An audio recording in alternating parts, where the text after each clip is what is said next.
To replace the most recent defectors, Ethel hired, sight unseen, a good-looking 21-year-old college dropout, former Boy Scout, and a Catholic named Bob Galland to look after some of the boys and to teach them camping and sailing for the duration of the campaign. But Galland quickly learned that he essentially had been employed as a babysitter. In return, Galland received $67.50 a week for 24 hours a day, 7 days a week of service. Galland soon realized that there was little, if anything, that he could teach the Kennedy kids, whom he found undisciplined, spoiled, and arrogant for the most part. You're talking to young Bobby, and he's just gotten back from Africa with Lem Billings after a 3-month tour the year before, and I'm going, Jesus Christ, what am I going to teach this kid about? Raccoons? None of my experience made any impression at all on them. They'd already done it all. Camping, sailing, kayaking, mountain climbing. Poor Bob. He was really in over his head and he knew it.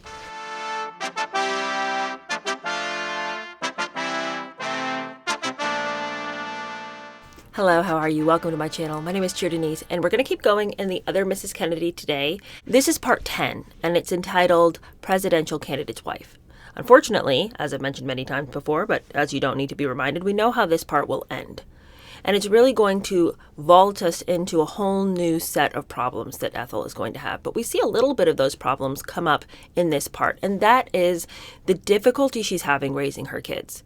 You know, it was all well and good when they're all so little that, nannies and governesses and stuff could really control them. But now she's got a whole brood of kids, a whole set of this 10 that she has that are old enough now to be making their own decisions, getting out from underneath the governing hand of the nannies and, all these people who have been designated to watch the kids who are rather lackluster in their desire to really clamp down on the behavior. They're getting a paycheck, but it's not, these are mercenaries. Do you know what I mean? Like, these are paid people in the army. And they don't necessarily care one way or the other how this goes for the kids in the long run. And there's a revolving door of help, and it's really showing in the behavior of the kids. So we're going to talk about that, and it's really going to be the theme, I think, of the rest of the book on how Ethel's going to deal with these kids, or really how she's not going to deal with them. It's also going to highlight the fact that Ethel is, the older she gets, becoming a more and more difficult person for people to be around. It was her way or the highway.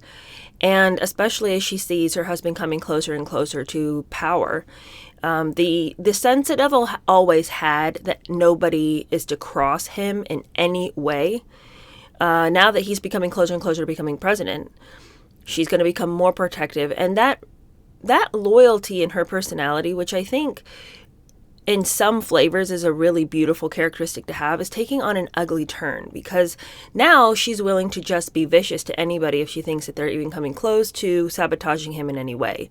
She can't take any jokes about anything. She's a very difficult person. Somebody said in the comments one time that they thought that Ethel's loyalty was this really beautiful character trait of hers, and that, don't we all wish we had somebody who would be loyal to us to a fault like this? And I thought, no, I don't. I don't want my husband to be a sycophant to me and all the whims of my heart. That would not be helpful to me.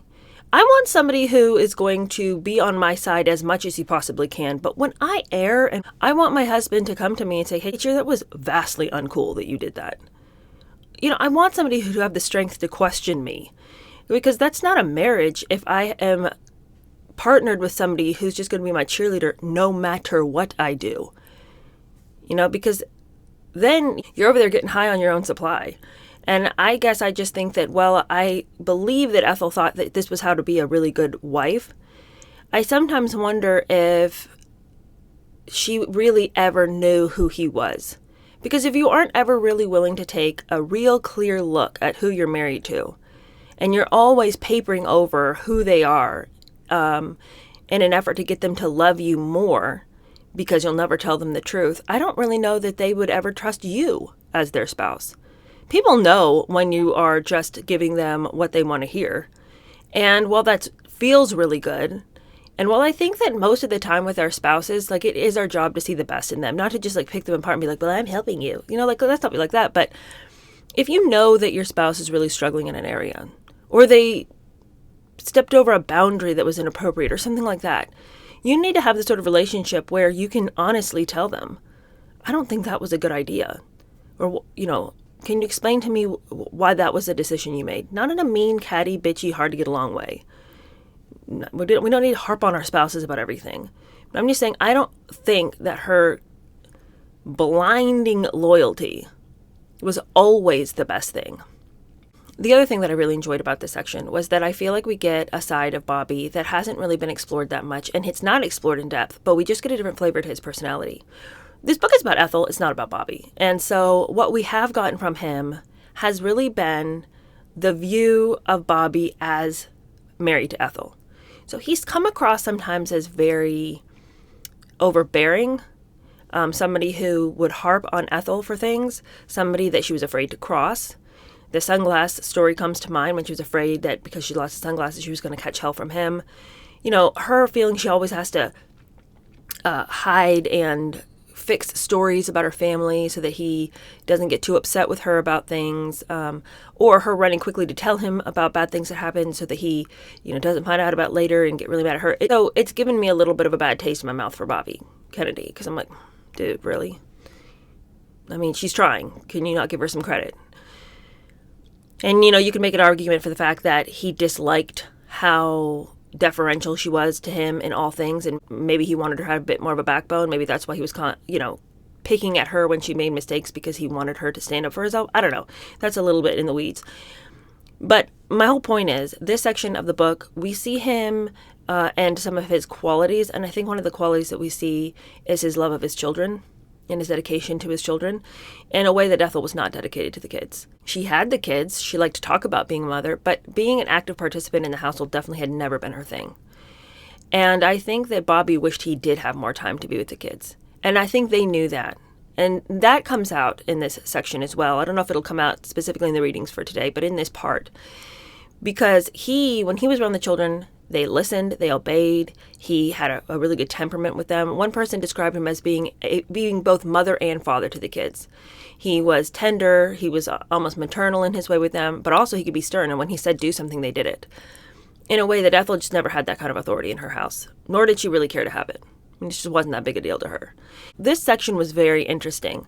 This intro has been super long. I'm sorry. I just kind of wanted to catch us up to where we were and what we're looking at right now. Okay, this section is entitled Hat in the Ring. During the late winter of 1967 and in the early spring of 1968, Bobby debated whether to follow in the footsteps of his dead brother and run for the presidency. He had listened to much advice, pro and con, from his brain trust.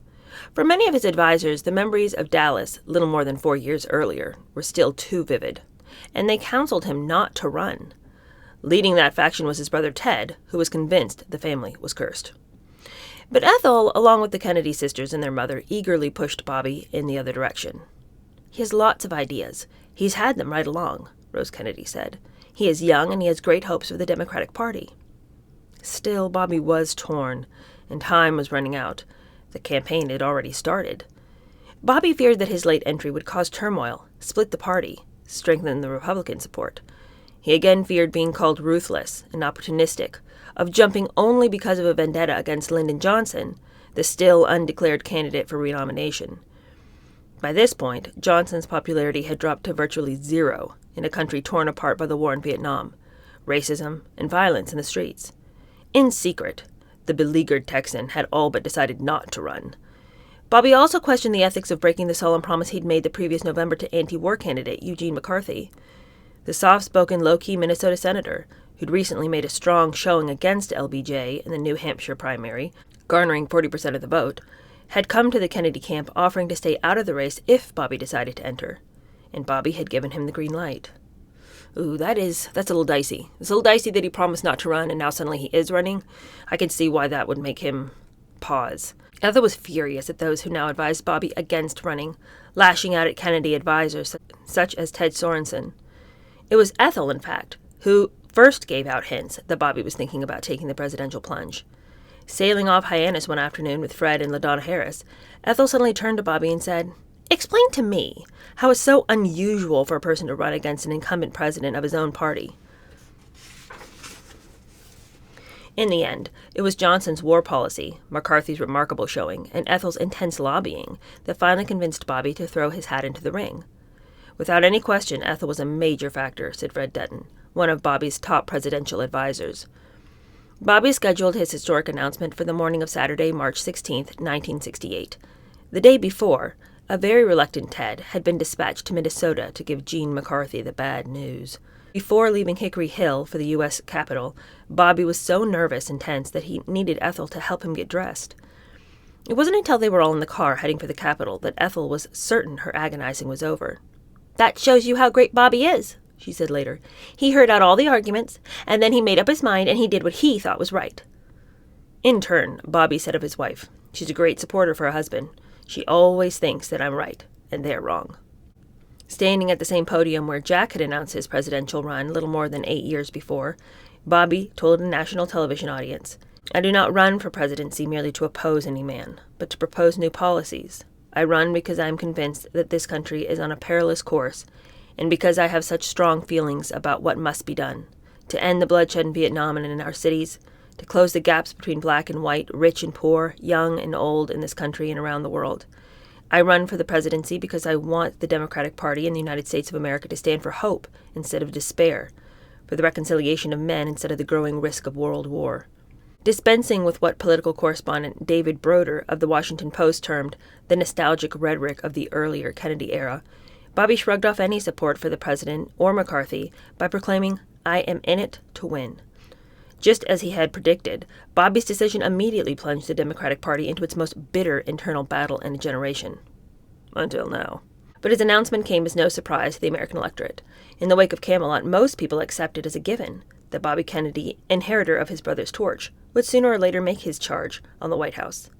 If he won in November, Bobby would be the youngest man ever to be elected president, 175 days younger than Jack was when he was sworn in. Bobby's campaign would last just 85 days. The candidate's greatest cheerleader sat in the front row with her head held high, beaming. As usual, Ethel was tanned, coiffed, and chicly dressed, surrounded by 9 of the little Kennedys. Douglas Dillon was at home in his crib. The moment Bobby was announcing his candidacy, the world was unaware that Ethel had just learned she was pregnant with number 11. Her pregnancy, though, would be kept secret for now. While Bobby grappled with reporters' questions about political opportunism, 8-year-old Carrie raced around the Senate chamber, and 5-year-old Christopher stood on his chair and stuck out his tongue at his father. "Chris," said Ethel, pulling him down, "this is your last appearance." While she was trying to quiet him, 4-year-old Matthew Maxwell lunged at his brother, got him in a hammerlock, and had to be disengaged. Moments later, Christopher, back in action again, kicked a woman reporter in the shin. "Listen to your daddy," Ethel pleaded frantically. Once again, Ethel, who had visions of moving into the White House the following January, was the only member of the Skakel family supporting a Kennedy candidacy, although her sister Anne would attend a few campaign functions. As her brother Jim Skakel observed later, "The crowds, the press, the hyperstate, it was as bad as cocaine. Ethel liked the fast lane." Ethel and Bobby started believing those things about themselves, and she became that. She lived that mentality. You could not debate with her. There was no two-way street. Now, this next chapter really sort of fleshes out what's going on in the Kennedy house kid-wise, and how a lot of people were really concerned about the White House having this crew of disobedient and mismanaged children running through this historic home. And this chapter is entitled Save the White House. A member of Ethel's inner circle became hysterical when they contemplated the strong possibility that their madcap buddy with the enormous undisciplined brood had a good shot of taking up residency in the White House in the very near future. Ethel thought she was going to be the First Lady, no doubt about it, said one of her ladies-in-waiting years later. She desperately wanted it. She was already talking to us about living in the White House, and that was even before Bobby hit the campaign trail. I remember her saying, "We Kennedys always get what we want." Power, power. She was a power-mad woman. Power and money were what was important to her. With the press, though, Ethel spoke modestly, insisting that she'd not even thought about being the First Lady. "I just think about getting through Indiana first," she said, referring to Bobby's first primary test. Here's the thing. If you're going to lie, tell a lie people believe. No one is going to believe that you haven't thought about being First Lady, and why should you not think about it? And nobody would say, that is just wild that she would ever even think that she could be First Lady. Well, she is a Kennedy, and her brother-in-law was the president, and it makes sense that his younger brother would then run. The whole family is political, with huge ambitions of the presidency. And since Jack's opportunity had been cut short, why would Bobby not then step up and be like, well, then I'll fulfill the complete role? So for her to act so like doe-eyed and innocent, I never even thought about it. First lady, what? What are you talking about? It's okay if you thought about it. So I don't understand wasting my breath on a lie that no one would be mad about you for admitting. The book goes on to say that we all loved her and Bobby wanted to win, added Ethel's friend, but we couldn't help from laughing when we thought about her and that family occupying the White House. After a small birthday party at Hickory Hill, she needed a cleaning service to come in. We figured, if Bobby wins, the White House will be destroyed. Journalists were also mindful of the consequences. Paul Healy of the New York Daily News wrote early in the campaign, "If Ethel Kennedy becomes First Lady, the White House will have the swingingest first family since Teddy Roosevelt's day." While Ethel was dreaming about moving into the residency of 1600 Pennsylvania Avenue, 10-year-old Michael Kennedy had given an exclusive interview to a half-dozen women reporters who had visited Hickory Hill. One of them, veteran Washington reporter Sarah McClendon, recalled the boy saying, "My father will be in the White House, but we don't have to move out of this house. Well, this is what I've heard." When Ethel hit the campaign trail, she surrounded herself with her handmaidens. For wardrobe, she had Sarah Davis and Madame Paul, who was ordered to lower all of Ethel's hemlines an inch or two because her miniskirts rode too high when she sat on speakers' platforms, a lesson Ethel learned during Bobby's senatorial campaign. In addition to Madame Paul's creations, Ethel also wore designer dresses she'd picked up off the rack at shops like Bonwit Teller's in New York. Ethel carried so much clothing with her that fellow travelers on the campaign couldn't recall her wearing the same outfit more than once in a 3-week period. Renee Carpenter, astronaut Scott Carpenter's wife, helped with Ethel's hair on the road. What Ethel really needed, though, was a full-time luggage attendant. After a night at the Kansas governor's mansion in Topeka, Ethel and Bobby left behind his shirts and socks, and her cosmetics, bathrobe, and a pair of diamond and ruby bracelets. Pierre Salinger's wife, Nicole, assisted in organizing things at Hickory Hill, while her husband, who had been White House press secretary for Jack, was now helping to manage Bobby's campaign. Liz Stevens was in charge of the children. As journalist Judith Martin, who later became known as Miss Manners, noted the day after Bobby threw his hat into the ring, "There are always plenty of Washington women for whom no task is too menial and no workday too long when it's for Ethel Kennedy." Shortly after Bobby announced, one of Ethel's most trusted secretaries and a governess had decided to leave. Not a surprise in a household with a revolving door for the help. It had become so bad that a joke circulated among Ethel's pals that every Spanish couple in the world had worked for her except Juan Carlos and his wife Sofia. But help must have been in short supply. Because Ethel's latest acquisition into her team of help is somebody so underqualified for this position, my heart just weeps for him. I cannot imagine what she was thinking. And how bad off must she have been looking for help that this was her best bet. The poor guy was hopelessly out of his depth. And I must say, he seems as though he rose to the occasion as best he could, but I don't know what she was thinking. And I can't understand. Either she wasn't really looking for good help, or she truly had run the gamut of any help, any decent help who was willing to show up, and she really was left with the dregs. This book says that to replace the most recent defectors, Ethel hired, sight unseen, a good-looking 21-year-old college dropout, former Boy Scout, and a devout Catholic named Bob Galland to look after some of the boys and to teach them camping and sailing for the duration of the campaign. But Galland quickly learned that he essentially had been employed as a babysitter. Ethel was desperate for someone to watch over the young ones while she was traveling with Bobby. "You'll get the kids up and you'll put them to bed," Ethel instructed Galland. "You'll eat 3 meals a day. You will sit at the table." Before he could say RFK, Galland was installed at Hickory Hill, sleeping in a bedroom 1 room away from Ethel and Bobby's. In return, Galland received $67.50 a week, after taxes, plus room and board, for 24 hours a day, 7 days a week of service. "It was ridiculously low, and I didn't always get paid on time," he said later. Look, I understand inflation has really whipped things up, but $67 a week, 24 hours a day, 7 days a week, for this brood of Satan's minions? Can you imagine? I wonder what this Bob Galland was hoping to get out of it. Something on his resume? Was it like, I want to do something crazy for the stories that I'll have to tell? Did he truly have nothing else better to do? I just wonder what his life was that the idea of babysitting 10 kids, some of whom were not that much younger than himself, seemed like a fun way to spend the summer. You just have to ask yourself, Bob, what was going on in your personal life? That you're like, well, it's my life or this one. Do you know what I'm saying? He goes on to say that she had school people, yard people, tennis people, garden people, horse people, people to feed animals, drivers, kitchen help, butlers, 2 secretaries, 3 maids. The amount of food and wine and whiskey that went through that house was astronomical, and no one was responsible. There was a lot of money being spent, and Ethel wanted to know why. She'd say, "I know there's a problem here, let's see if we can get it straightened out." And then the word would come down from her to turn lights off. As an employee of hers, you quickly learned what Ethel liked and didn't like. If she didn't like something as mundane as your tie, she told you so, and you took it off. Simple as that. If you were supposed to be somewhere at 8, it didn't mean 8:15. She was very strict, very strong-willed. If you did not perform like you were supposed to, you knew it quickly. Gallon soon realized that there was little, if anything, that he could teach the Kennedy kids, whom he found undisciplined, spoiled, and arrogant, for the most part. You're talking to young Bobby, and he's just gotten back from Africa with Lem Billings after a 3-month tour the year before, and I'm going, Jesus Christ, what am I going to teach this kid about? Raccoons? None of my experience made any impression at all on them. They'd already done it all. Camping, sailing, kayaking, mountain climbing. Poor Bob. He was really in over his head and he knew it.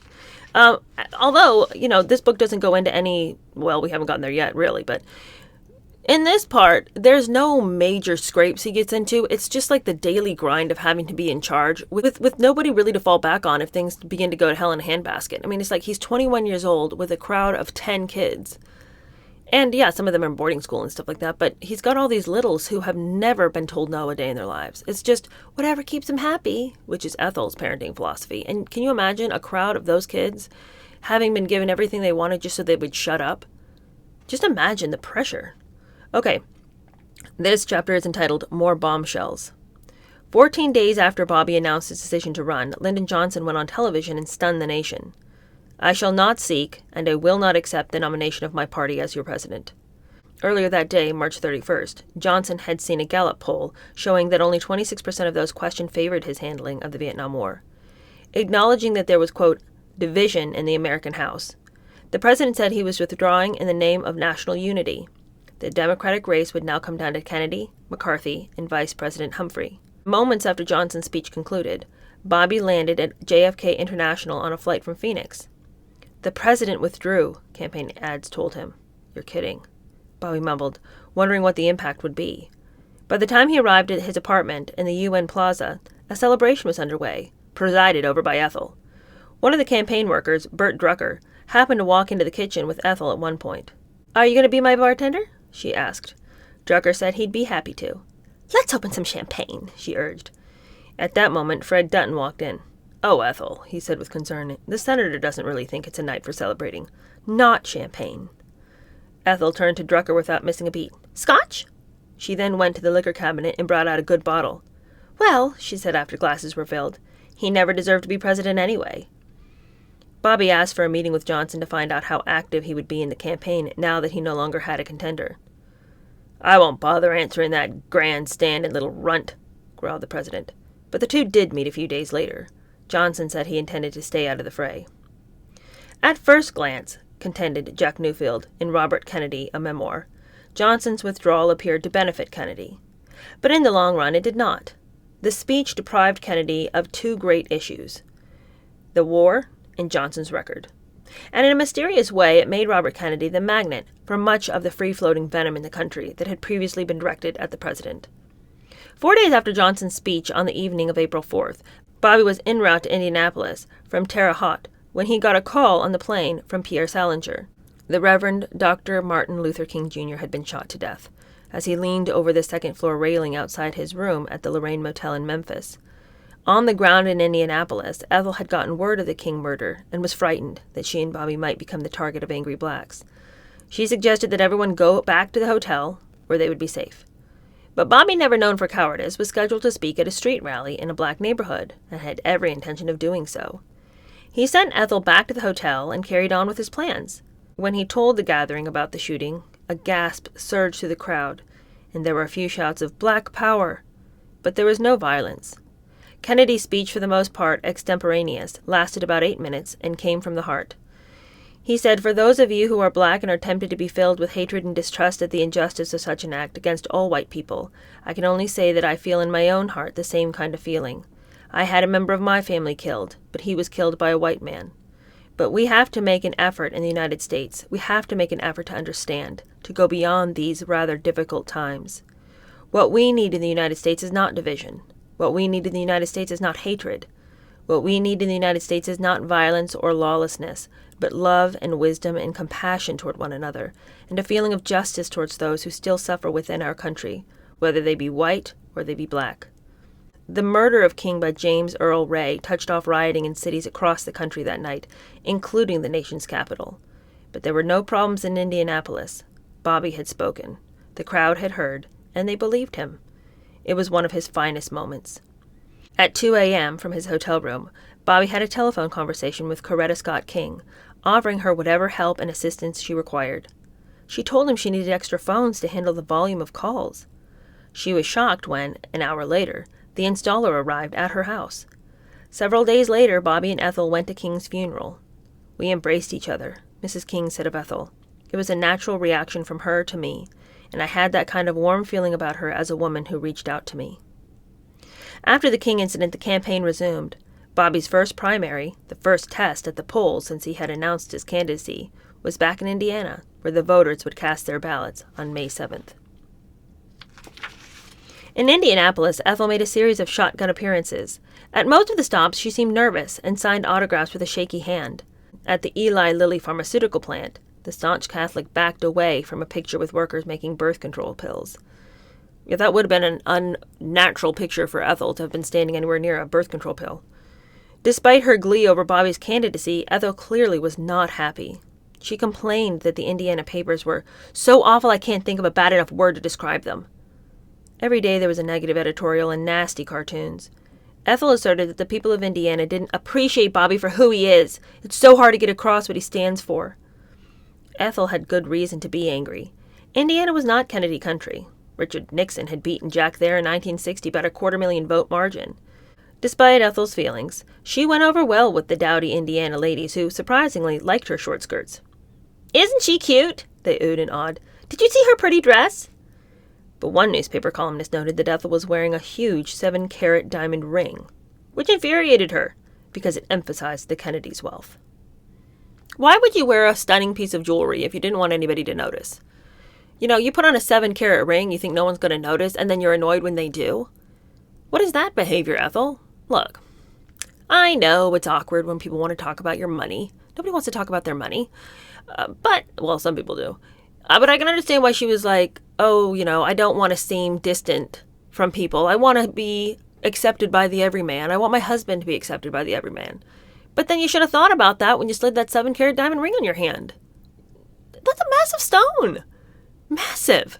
And it isn't like one of those things where it's just, a largish engagement ring, but tasteful. 7 carats.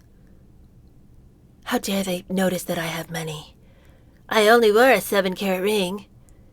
Why would somebody make a big deal about that? Because it's a big deal. It's a big ring. Anyway, the press contingent followed Ethel and saw her as tense and cranky. Normally outgoing, she was reluctant to talk about anything substantive. She is terrified that she might hurt Bobby, wrote Women's Wear Daily. Ethel's fear went back to 1966, when Bobby had thrown his support behind a man named Ben Silverman, who was seeking an important judgeship. Being interviewed at the time about her coming week's activities, Ethel had said, "And after that, we'll go campaign for Ben Silverman, whoever he is." Bobby and Silverman were furious. In Indianapolis, Ethel almost got into a fight with a local TV reporter. She visibly paled when the newsman said that many of Bobby's fellow senators considered him worthless. What he meant to say was ruthless, but losing her composure, Ethel's eyes became icy, and her hands trembled. Her voice tight, she declared, "I would use brilliant to describe him myself, because that's what he is." She moved away quickly.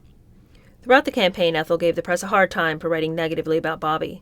On one campaign flight, she marched down the aisle and threw a crumpled copy of a story she didn't like in the face of the Washington Post's Richard Harwood.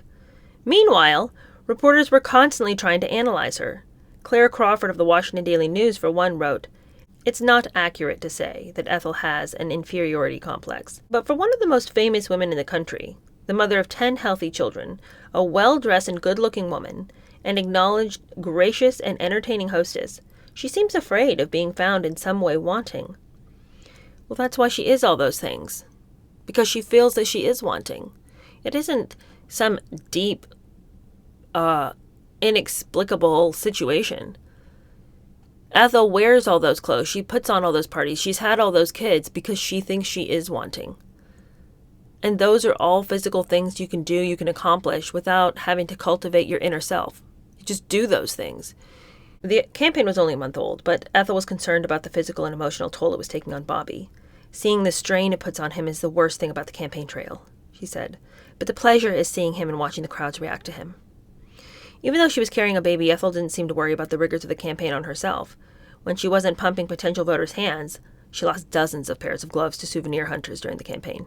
She burned her enormous energy in other ways. This is crazy to me. This book says that during one 3-hour layover in the town of Snowball, New Mexico, she executed 6 tough ski runs instead of resting. And during a 75-minute layover in Kansas City, Missouri, she spent her idle time walking briskly around the immense airport parking lot. Bobby was exhausted at the end of each campaign day, but Ethel never stopped for a moment. Okay, this is our last chapter. It's entitled Old Moms, which is what she referred to herself as. She referred to herself as Old Moms. And it's an interesting chapter. Ethel had given explicit instructions to her staff at Hickory Hill to make certain the older children diligently followed their father's activities in the newspapers and on television. One of her rules was, "You will watch the 6 o'clock news every night because your father might be on," said Bob Galland. We did that religiously. They'd get real excited to see their parents. There's a lot of elation. "Yeah, there's Dad. This is great." On several occasions, the children went on the road with their parents, and it was because of their presence that many women voters identified with Ethel, despite her $750 outfits and her Elizabeth Arden wigs. "She sure don't look like she's had no 10 children," one woman said admiringly. I've said the same. I am shocked by her svelte figure. One photo from the campaign showed little Chris, Max, and Michael on Ethel's lap in a convertible, surrounded by hundreds of citizens trying to grab the candidate's hand. The children appeared disoriented. Another was of David stumping from the back of a train, looking embarrassed and uncomfortable. The only time during the Indiana campaign that Ethel felt truly odd was when she encountered a woman in a receiving line who had far surpassed her own childbearing record. Turning to her handmaiden of the day, Sue Markham, Ethel whispered in wide-eyed admiration, "She's had 18 children. Imagine." Indeed. Through the campaign, Ethel was rarely home. Despite her proclaimed yearn to be with her kids, there were times when she would arrive at Hickory Hill in the middle of the night, sleep in late, stay for a day or so, and you wouldn't even see her, and then she'd be gone, recalled Bob Galland. As a result, there were some problems. To put it charitably. The oldest and youngest of Ethel's brood were fine. Kathleen, almost 17, was finishing her last year at Putney, a fashionable progressive school in Vermont. Joe, going on 16, also was away at boarding school, his father's alma mater, Milton Academy. The youngest children, 2-year-old Douglas, 3-year-old Matthew Maxwell, Chris, nearly 5, Carrie 8, 10-year-old Michael, were in the care of 2 nurses as well as a young woman's secretary. After only a short time on the job, however, she announced her intention of leaving once the campaign ended. But the middle children, Courtney, going on 12, David, almost 13, and Bobby Jr., 15, were virtually left to fend for themselves, with little or no supervision, parental or otherwise. "It was incredible," said Galland. "There wasn't anybody to say, 'Don't do that.' The secretary who was leaving was younger than me, and I was only 21, so it was hard to control them." It was clear that the children missed their mother and father, and the middle boys began acting out their anger and frustration. On the road, however, Ethel played up her role as the doting mother. At one stop, she said, "I plan to remain active in my husband's campaign, but I want to spend at least 3 or 4 days a week at home with my children." During a stop in Davenport, Iowa, she said she felt she could best help Bobby by keeping the home fires burning brightly.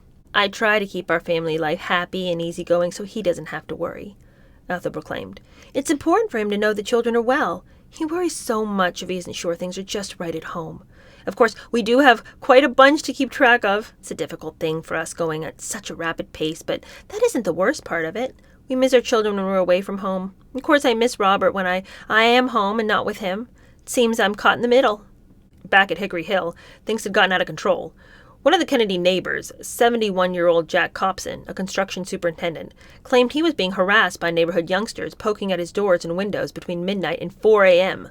He also charged that his 1-story brick house, which sat on 3 acres and backed on Hickory Hill, had been vandalized night after night for weeks. Cherry bombs had been placed in his mailbox, and a firecracker was taped to his living room window. When it exploded, his whole house shook, he said. Moreover, debris had been thrown on the front steps, lime on the neatly manicured lawn, and expensive signposts had been knocked down. Copson was sure that David Kennedy was involved, and believed his older brothers were as well, although Joe and Bobby were often away at boarding school. The incidents, reminiscent of the kind of mischief carried out by Ethel's brothers years earlier in Greenwich, almost resulted in tragedy. On the night of April 12th, Copson became so angry that he fired shotgun blasts into the ground, just 2 feet from young David Kennedy. "I didn't want to hurt him, only scare him and his 2 older brothers, Bobby Jr. and Joe, from coming around my place," said Copson, who had been a neighbor of the Kennedys for a dozen years. He was also a longtime Democrat and a political supporter of Jackson Bobby's. One night, Copson arranged for his son-in-law, Robert Mayers, to hide in a truck across the street from his house and watch for the vandals. The youngsters were nabbed and hauled into the house. "David Kennedy was the spokesman for the group," Copson said. "He denied everything. He's a slick one. He said they'd been hearing about mailboxes being ruined." Copson said he had attempted to talk to Ethel about the problems, but every time he telephoned the Kennedys' private number, he had to go through a battery of operators and finally was referred to a downtown Washington, D.C. office, where a secretary listened to his complaints but did nothing. "Mrs. Kennedy ought to come on home and watch her children instead of traipsing all over Indiana," Copson declared at the time. "There's no upbringing over there. No one is controlling those kids." Around the time of the Copson incidents, just a few days before the voters in Indiana went to the polls, David and a classmate were picked up by Fairfax County, Virginia police after throwing a rock through a windshield of a passing car near Hickory Hill. The driver, Leonio L. Correa, a McLean builder, jumped out and chased the boys, catching David's friend. A short time later, David himself was nabbed by the police as he sat in a field near Hickory Hill. The boys admitted throwing the stones, but did not know which one had actually hit the car. Several days after the incident, Correa dropped the complaint on the condition that the Kennedys and the parents of the other boys pay for the damage and confer with police on their son's behavior. In Indianapolis, Bobby said that David felt, quote, "very badly about what he had done and has apologized to all concerned. And I want to add that he is a good boy and has always been a source of great joy and pride to all our family and has never been involved in any trouble whatever prior to this incident." He added that he and Ethel and their son would, quote, "appear at the appropriate time and place to meet the requirements of the law."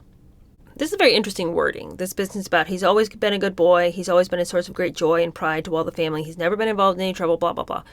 That's exactly the wording that Ethel used when her own nephew later on, as we'll read with the Martha Moxley situation. That's the same wording she used when she wrote to the judge to say that her nephew had nothing to do with it. He's always been a good boy. He's a pride and joy of the family. He'd never do that. It's like, all right, well, he may have been in the times past, but there's a new day every day, and maybe the sun has dawned on some lesser character traits. On their return to Hickory Hill, Bobby and Ethel showed little concern about David's behavior, however. David was chided and ridiculed by the senator and Mrs. Kennedy, but not for what he did, Bob Gallen said later. The senator and Mrs. Kennedy felt David was stupid to get caught. I think the senator took David aside and they had a chat while the senator was putting on a suit or something, getting ready to go wherever, but that was it. Remembering those days 25 years later, Gallen said, David was the one always getting into trouble, whether it was his own doing or he got blamed by the other kids. But Gallen felt all the Kennedy youngsters were problems. Their philosophy was, let's see what we can get away with. As for Ethel, Gallen viewed her during his 6 months of employment, admittedly one of the most tumultuous periods in Ethel's life, as a distant, detached, and standoffish mother. It may have been the only way she could deal with so many kids. She'd fool with the babies. I don't mean take care of the babies. I mean she'd visit with them. She didn't get them up and she didn't get them dressed. She was not like my mother and probably not like most mothers. But on the campaign trail, Ethel, who often referred to herself as old moms, boasted about her role as a mother and claimed that her children were not hard to handle. They're also busy with their own little interests. Little Bobby loves animals. Joe goes sailing. She said the most important quality to develop in children was responsibility. Does she know her kids? I mean, I think the book is right in saying this was one of the most tumultuous times in Ethel's life. Bob Gallen's view of the whole thing in the 6 months period he was there was probably a really ugly snapshot, and most of us probably wouldn't want somebody in our homes in the most tumultuous time of our life judging who we were as people based on that time period. And again, remember, she's coming off of extreme tragedy in her own family, and now she's being thrown into this heady world of this presidential candidacy. And, right or wrong, her children were not her highest priority at that time. It was getting her husband into the White House. And I think that if we were to look at this with rose-colored glasses, we'd say, well, a mother's priority should always be her children all the time, number one, and it should never be anything else. And I think that if we are living our best lives as moms, then our kids would never feel the lack of our love or attention. But at the end of the day, you're only one person and she had 10 kids and a husband running for president. So I do want to be charitable in my view of how she looked, especially to an outsider who'd come in and was only there for 6 months. But at the same time, reality does call us to look at this thing with clear eyes. And her children, this was not the first time she'd been absent from the kids. This was really just a extension of and a greater version of what she'd always been doing. She'd always been busy in Washington with her husband. She'd always been going and visiting him and seeing him do his job. Having the kids, they were more like accessories to the life that she wanted people to believe she was living. But I don't think she was invested in those kids' lives. Not aggressively a mean mom, but just attached. They just weren't that big of a deal to her. Somebody else would figure out the raising. And again, you look back at her childhood too. And you just have to say, well, what we do as parents is often informed by what we had. And even if we didn't have something very good and we think, I'm going to do something completely different, I'm not going to make the same mistakes my parents made, it's hard not to at least have some of our parenting flavored by what we experienced. Anyway, she liked everyone to think that she really had it going on back at home. But even on the campaign trail, sometimes some honesty would come through about what was really going on at home. And as she would describe the fact that she thought responsibility was the most important thing, she said that sometimes it would backfire. She said, we sent the top 4 out to California on their own to go skiing. They were supposed to call the minute they landed at San Francisco Airport. That should have been at 11. By 12, I was pacing. By 1, everyone was going mad. At 2, the phone rang. It was Kathleen who said, it's okay, you can stop worrying about David. I yelled, David! And then Kathleen explained calmly that they'd left him at the airport. He was fine. He just sat right there waiting for them to remember him. So even in her descriptions, which she probably thought she was being really funny to sort of let people in on what was going on there, even the descriptions of life that were supposed to be comedic are a little concerning. She said that she thought that responsibility was the most important thing. And she very well may have thought responsibility was the most important thing. But the way she taught that was by not really giving them any help. It was all hands off. It was all just, figure it out on your own. And that's responsibility. I'm teaching responsibility. That's why I'm not helping you out. And I do think that parents now are way too hands on. I think that kids now have so much parental and adult interference in their world that they are crippled with self-doubt. And so I'm all for parents, letting their kids go and try things and not, micromanage every little thing. But at the same time, I think that Ethel could be negligent, but then she, made herself feel better by telling herself, but it's because I'm teaching them to be responsible. That's why I'm not helping them. So I don't know. I don't even know how much she thought about her parenting philosophy. It was just kind of like, well, are they fed? Are they cared for? Do they have an education? Good. Check, check, check. Also, I'm teaching them about the church, so they know about God. So I've done my duty to these kids.